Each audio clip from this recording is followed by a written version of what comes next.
নোয়াখালীর বেগমগঞ্জ উপজেলায় শহীদ রাষ্ট্রপতি জিয়াউর রহমানের ৪৫তম শাহাদাত বার্ষিকী উপলক্ষে মিলাদ ও দোয়া মাহফিল অনুষ্ঠিত হয়েছে।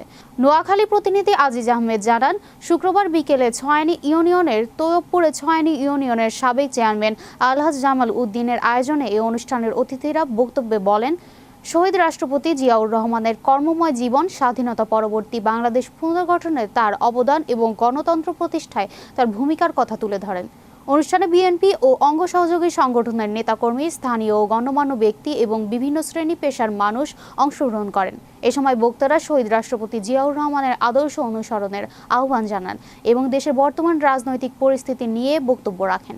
অনুষ্ঠানের শেষে শহীদ রাষ্ট্রপতি জিয়াউর রহমানের আত্মার মাগফিরাত কামনা করে সাবেক প্রধানমন্ত্রী বেগম খালেদা জিয়া ও বিএনপির ভাইস চেয়ারম্যান বরকতুল্লাহ বুলুর জন্য বিশেষ দোয়া ও মোনাজাত অনুষ্ঠিত হয়।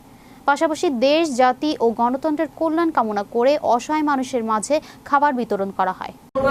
দুই ভাগ করে আজকে জনাব জামাল উদ্দিন উপস্থিত হয়েছে।